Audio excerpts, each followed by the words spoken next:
मैं जरा जिगर जी आपसे इसलिए क्योंकि आप कांग्रेस के स्पोक्स पर्सन की हैसियत से हैं, मैं दो चीजें एक साथ पूछ ले रहा हूं। एक तो जो कल हुआ उस पर एक टिप्पणी, और स्पीकर का और जो चेयरमैन राज्यसभा, इनका रोल तो समझ ही में नहीं आता है मुझे। मतलब जैसे स्पीकर जिस ढंग से कल आपने, कांग्रेस ने तो उसको काफी प्रचारित किया है कि राहुल गांधी की स्पीच के दौरान कभी वो स्पीकर को दिखा रहे थे, अमित शाह को दिखा रहे थे, ट्रेजरी बेंच को दिखा रहे थे, राहुल गांधी को दिखाने में उनको दिक्कत हो रही थी। दूसरा एक चीज और आपने देखा है कि ये जो हमारे स्पीकर और चेयरमैन साहब हैं, जब मोदी जी रहते हैं या कुछ ये 40-45 मिनट एक घंटा बैठ के फिर ये तुरंत हट जाते हैं और किसी और को वहां उस कुर्सी पे बिठा देते हैं। ये कई बार हुआ है। खड़गे जी को रोकना है या डेरेक ओब्रायन को रोकना है या इनको संजय सिंह को रोकना है, तब तो चेयरमैन बहुत ही, मैं इसलिए इस बात को कह रहा हूं कि कल वो जो भी लोग वो वीडियो देख लें, स्पीकर ने एक बार भी मैंने नहीं देखा, वो लगातार दानिश अली को कह रहे थे कि आप ये करिए, आप, अरे भाई वो जो गाली दे रहा है उसको तुमने नहीं कहा। खैर उसमें दिक्कत क्या है कि वो सुरेश जी हैं, कांग्रेस के वो थे, वो केरल से हैं, मलयाली भाषा बोलते हैं, उनको हिंदी शायद उतनी समझ में नहीं आती है। हाँ, वो नहीं वो समझ नहीं रहे थे, वो हिंदी समझ ही नहीं पाए। हाँ, तो वो हिंदी समझ नहीं रहे थे। ये मैं इसलिए स्पष्ट कर रहा हूं क्योंकि ये भी बीजेपी वाले चला रहे हैं। तो मैं इसी पे आपसे जरा, ये स्पीकर और चेयरमैन का रोल भी तो कहीं ना कहीं अजीब पार्टीसन है। वो तो पार्टी विशेष के कार्यकर्ता जैसे काम कर रहे हैं। जिगर जी, और कल में जो हुआ उसके पे एक टिप्पणी। बिल्कुल सर, जी जी सर, मैं इसको एक ही शब्द में शुरुआत से व्याख्यायित करना चाहूंगा। मुस्कुराइए, आप नई संसद में है। तो मेरे ख्याल से अब यहाँ पर जो एक धाराधोरण, जो एक लेवल है, वो लेवल बढ़ जाएगा बीजेपी के लोगों का, बीजेपी के लोगों द्वारा कहे जाने हुए जुमलों का और उनके द्वारा की जाने वाली तानाशाही का। मुझे लगता है ये बिल्कुल साफ साफ तरीके से वो हम सबको बता रहे हैं कि इस तरीके से अगर हम बोलेंगे तो हमें कोई रोकने वाला नहीं है, चाहे स्पीकर हो या और भी कोई नेता हो। उल्टा बाजू में बैठ के वो हमारी बात पर हंसेंगे, ठहाके लगाएंगे और एक धर्म विशेष को हम बिल्कुल ओपनली गाली देकर चले जाएंगे, हमारा कोई कुछ नहीं बिगाड़ लेगा। ये बात जो दर्शाता है वो मुझे ये साफ साफ दिख रहा है कि ये बात ऐसी बातों को सूचक करता है या इस बात की तरफ इंगित करता है कि जहां पर इनको हर एक प्रकार का एक संरक्षण प्राप्त है, चाहे आप कुछ भी बोलिए किसी तरीके से, जैसे साध्वी प्रज्ञा बोलती है या फिर आज ये इन्होंने बोला या पहले गोली मारो वाला जो वक्तव्य था, ऐसे कई सारे, या प्रवेश वर्मा जी ने कभी कुछ बोला था, ऐसे कितने सारे वक्तव्य है। उन वक्तव्यों के ऊपर इनका जो शीर्षस्थ नेतृत्व है, चाहे मोदी साहब हो या और भी कोई हो, वो लोग केवल उसकी निंदा करेंगे, पर उसके सामने कभी कोई एक्शन ना पार्टी लेगी ना सरकार लेगी। ये बात साफ तरीके से साफ साफ दिख रही है, उसमें कोई दो राय नहीं है। सबसे बड़ी बात मुझे यहाँ पर ये दिख रही है कि अगर इतनी ही उनको कैमरा उनके सामने रहे संसद में, जिस तरीके से कल हुआ, राहुल जी जब बोल रहे थे तब कैमरा को हटा के स्पीकर की तरफ कर लिया गया और उसके बाद जो संसद है, आसाम के गौरव गोगोई साहब, उनको ये हस्तक्षेप करना पड़ा, बोलना पड़ा कि कैमरा अभी राहुल जी बोल रहे हैं तो उनकी तरफ आप घुमाइए, आप अपना चेहरा क्यों दिखा रहे। तब जाके कैमरा घुमा। ये सारी बातें, यही बात हमको बताती है कि वो बिल्कुल तानाशाही रवैये से चल रहे। और अगर इसी तरीके से किसी धर्म विशेष के ऊपर या सिर्फ और सिर्फ ये तुष्टीकरण के ऊपर चलते रहे तो मुझे नहीं लगता कि हम पाकिस्तान और अफगानिस्तान को उसकी जो अभी की जो हालत है उस लेवल पे पहुंचने में शायद हमें ज्यादा से ज्यादा 10-20 साल लगेंगे, उससे ज्यादा नहीं लगेंगे, अगर इस प्रकार की विचारधारा के लोग सत्ता में, शासन में बैठे रहे। पहली बात, सत्ता में आज की तारीख में जिस तरीके से उनको जो संरक्षण मिल रहा है, विदुड़ी जी ने जो कहा, उसके बाद सुरेश चौहान के ने जो ट्वीट में लिखा, मेरे ख्याल से इसको हम निंदनीय भी कैसे गए। शीतल जी ने बहुत सही सही व्याख्या की कि शायद अब हम लोग ही इसके बारे में कुछ बोलने लायक नहीं बचे हैं, क्योंकि ये एक के बाद एक रोज नए उस स्तर को छू रहे हैं जिस स्तर पर हमने कभी आज तक हमारे संसद को देखा नहीं था, ना हमारे नेताओं को देखा था। ये शायद ये नेता है ही नहीं। हम लोग कई बार बातों में बात करते हैं कि हमारे वहां आज की तारीख में गुंडे बैठते हैं सदनों में, तो मुझे लगता है ये अब ये बिल्कुल गुंडों की एक जगह हो गई है और ऐसे लोगों की जगह हो गई है जहां पर केवल और केवल मारकाट की भाषा, दादागिरी की भाषा, तानाशाही की भाषा चलेगी और सिर्फ इसी प्रकार से राजनीति और शासन किया जाएगा पूरे भारतवर्ष के फाइनेंशियल सिस्टम पर।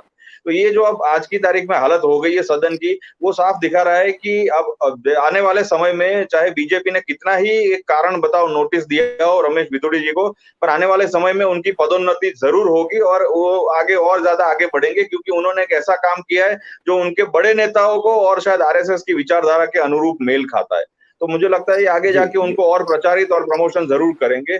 एक बात मुझे हमेशा खटकती है कि हमेशा रोज नया शिगुफा लेकर आते हैं और उसके बाद जाकर हम हर रोज उस पर चर्चा करते हैं, बातचीत करते हैं, चाहे मीडिया बात करता हो, विपक्ष बात करता हो, कोई भी बात करता हो। लेकिन क्या इस दौरान ऐसी कोई बातें हैं जो सरकार अपना काम निकाल लेती है या सरकार ध्यान भटकाने के लिए करती है? मुझे लगता है इस बात पे हमें ज्यादा ध्यान देना चाहिए कि इस ऐसे कोई ना कोई छोटे-मोटे जो भी मामले होते हैं, जिस तरीके से ये भाषा का दुरुपयोग किया गया या और कोई भी मामले होते हैं, उसके पीछे सरकार की क्या कोई ऐसी मंशा होती है कि वो कोई मामला दबा दे या जिससे अपना ध्यान लोगों का और जनता का भटका दे?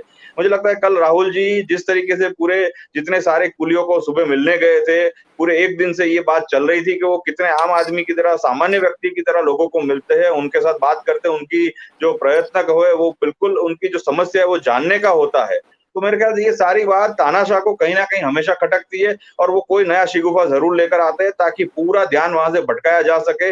मीडिया में कुछ अलग ही प्रकार की डिबेट चल जाए, सोशल मीडिया पे कुछ अलग प्रकार की डिबेट चल जाए और उसके साथ-साथ में सबसे बड़ी चीज़ जो ये लोग चाहते हैं, जो मैं देख रहा हूँ, समझ रहा हूँ और आप लोग हमेशा हम सब चर्चा करते हैं कि किसी भी तरीके से हमेशा बात की जो चर्चा का बिंदु है, वो धर्म, मज़हब उसके ऊपर चला जाए, धार्मिक ध्रुवीकरण के ऊपर चला जाए। तो इस बारे में अगर हम देखें तो वो लोग बिल्कुल सक्सेसफुल है। हमें मेरे ख्याल से अब ये भारतीय जनता को तय करना होगा, 142 करोड़ लोगों को तय करना होगा कि हमें ये सारी चर्चा करनी है या फिर महँगाई की, बेरोज़गारी की या वो सारी चर्चा करनी है और इस प्रकार के लोगों को सदन में नेक्स्ट टाइम आने देना है या नहीं आने देना है, ये अब हमारी देखने की बात है, जनता को देखने की बात है। जी सर। मैं ज्यादा जिगर जी, मैं आपसे एक चीज पूछ लूं। मैं जरा इसलिए इस बात को पूछ रहा हूं क्योंकि हम सब लोगों को, जब मैं हूं, शीतल जी हैं, धनंजय जी हैं, त्रिपाठी साहब हैं, हम लोग जब भी अगर आपसी बातचीत भी करते हैं तो हरदम बिल्कुल स्पष्ट है कि ये सारा मामला अडानी से डाइवर्ट करने के लिए हम लोग स्पष्ट हैं कम से कम। लेकिन आप जिगर साहब ये बताइए, आपकी पार्टी में राहुल गांधी अडानी और अब वो कास्ट सेंसस की भी बात करें, इसको वो बिल्कुल इसको छोड़ नहीं रहे हैं। लेकिन उस तरह से जैसे मुझे ऐसा लगता है कांग्रेस पार्टी के बाकी नेता अडानी के मामले पे उतनी आक्रामक और उतने कमिटमेंट के साथ नहीं लगे हैं। मैं एक जनरल माहौल की बात कर रहा हूँ। राहुल गांधी कह रहे हैं चाहे कुछ हो जाए, कि वोट मिले चाहे ना मिले, इस देश को बचाना है और उस देश को बिकने नहीं दूंगा। अडानी उसका एक बड़ा कारण। आप लोगों के यहाँ कुछ इस तरह की अंदर बात हो रही है कि भाई अडानी भी मुद्दा है, वोट मिले ना मिले वो अलग बात है, देश को बचाने की बात कम से कम कहिए तो आप लोग। क्यों आप लोग रिलक्टेंट हैं इतना? बिल्कुल सर, नहीं इस बात के लिए मैं ज़रूर कहूँगा कि देखिए एक चीज़ मैं भी नोटिस कर रहा हूँ और पिछले 1 महीने से मैं काफ़ी सारे सोशल मीडिया में ख़ास करके ट्विटर में भी लिख रहा हूँ, जो भी हमारे बड़े नेता कोई भी बात रखते हैं जब भी, तब मैं सामने एक क्वेश्चन ज़रूर करता हूँ कि हम ये जो सामने जो लोग हैं, सबसे पहले मैं यही कहता हूँ कि सामने जो लोग हैं, उनकी रफ्तार आपने अभी बताई। हमारे 14 प्रधानमंत्रियों ने जो टोटल जो लोन लिया विदेशों से, उससे दोगुना से ज़्यादा इन्होंने 9 वर्ष में ले लिया। तो इनकी रफ्तार हम सब जानते हैं, पूरा देश जानता है। अब इस रफ्तार को रोकने के लिए, जो कि एक भयंकर विनाश की तरफ देश को ले जा रहे हैं, उस रफ्तार को रोकने के लिए हमें भी रफ्तार रखनी पड़ेगी, हमें भी सवाल उठाने पड़ेंगे, हमें भी रोड पे जाना पड़ेगा, रास्तों पे जाना पड़ेगा, जन आंदोलन करने पड़ेगा और एट ए टाइम जितने भी भारतवर्ष में जितने बड़े महानगर है, वहां तो आंदोलन चलते ही रहने चाहिए। उस लेवल का एक महाभगीरथ प्रयास करना पड़ेगा, तब जाके ये कुछ बात बनेगी। वरना मेरे ख्याल से एक राहुल जी अगर एक ही अपने अकेले दम पर पूरे मामले उठाते रहेंगे तो कितना हम खींच पाएंगे। मैं एक बात हमेशा ये भी स्पष्ट लिखता हूं और बोलता हूं कि हमें कम से कम 1000 राहुल गांधी खड़े करने की जरूरत है, तब जाके ये मामला सुलटेगा, वरना नहीं सुलटेगा। एक बात धनंजय जी ने कही, तो सवाल उठाया कि विपक्ष इतना चुप क्यों है या डरता क्यों है। ये मेरे ख्याल से ये डर नहीं है, पर हाँ चुप कई बार हम होते हैं, चाहे पूरा विपक्ष हो चाहे हम लोग हो, ये मैं मानता हूँ। उसके लिए एक व्याख्या मैं हमेशा करता हूँ कि ये दुनिया आज की तारीख में 5000 पावरफुल लोग है जिनके हाथ में 800 करोड़ लोगों के जीवन की चाबी है। अब जो 5000 पावरफुल लोग हैं, वो 800 करोड़ लोगों को, दुनिया के जितने लोग हैं, उनको प्रताड़ित कर रहे हैं, उनको गुलाम तरीके से रख रहे हैं और उन्हें कोई ना कोई ऐसे कामों में झोंक देते हैं जो हमें करना पड़ता है। अब ये जो मानसिकता है, उसे बदलने के लिए मुझे नहीं लगता केवल कांग्रेस या विपक्ष को बदलना पड़ेगा, समूचे जो सारा मानव समाज है उसको ये पहल करनी पड़ेगी, तब जाके ये होगा।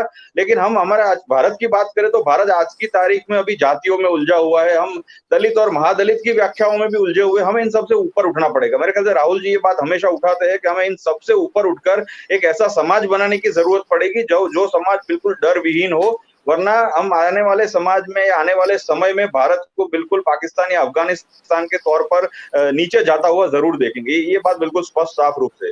दूसरी बात एक ये भी है कि अगर जब भी हम कोई भी ऐसे रेवोल्यूशन की बात करते हैं, जब सत्ता का परिवर्तन होने की बात हो, या जिस तरीके से आज की तारीख में हर जगह गुंडों का शासन है, अगर ऐसा हम देख सकते हैं, क्रिमिनल जो केसेस है, रेप केसेस है, हर जगह बढ़ गए, इवन फाइनेंशियल केसेस भी इतने सारे बढ़ गए, फ्रॉड्स बढ़ गए, साइबर क्राइम्स बढ़ गए।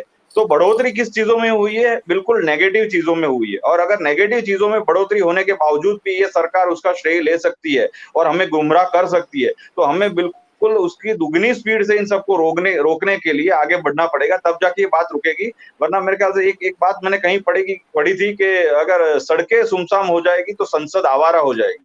तो आज की तारीख में यही हो रहा है कि संसद आवारा हो रही है, और जहां जिनकी जो मर्जी है उसने अपने हिसाब से खेत चला रहा है, अपने अपने लोगों को चला रहे हैं, और हम लोग बिल्कुल चुपचाप बैठकर तमाशा देख रहे हैं। ये तमाशा देखने का वक्त नहीं है, हमें लड़ना पड़ेगा, साथ मिलकर लड़ना पड़ेगा, तब जाके ये लोग रुकेंगे। अदानी जी के ऊपर भी सिर्फ राहुल गांधी नहीं, अब देश के जितने भी बड़े नेता है, इंडिया अलायंस के नेता हो, सारी हमारी पीसीसी की टीम हो, जितने स्टेट्स में, उन सबको एक साथ बोलना पड़ेगा, तब जाके ये मामला सामने आएगा और लोगों के मन में एक कांग्रेस के प्रति और अलायंस के प्रति विश्वास जागेगा। तो ये विश्वास जगाना बहुत जरूरी है कि हम ये सारी चीज संभाल सकते हैं, और उसमें हमको ये धार्मिक ध्रुवीकरण से भी बचना पड़ेगा। वरना अगर धार्मिक ध्रुवीकरण का भी मामला सामने आता है तो मेरे ख्याल से ये मामला गड़बड़ हो जाएगा। तो मैं मानता हूं कि राजनीति में धर्म की चर्चा लाने की कोई गुंजाइश या जरूरत होनी नहीं चाहिए। केवल देश के विकास की और देश के लोगों की खुशहाली की बात होनी चाहिए। जिस दिन ये विजन क्लियर हो जाएगा भारतीय समाज में, लोगों के मन में और नेताओं के मन में, उस दिन इंडिया अलायंस को सत्ता में आने से कोई नहीं रोक सकता, और हम जरूर इन लोगों की जो बुरी ताकत है उसको हम बिल्कुल नेस्तो नाबूद करने में कामयाब रहेंगे, सब मिलकर। जी।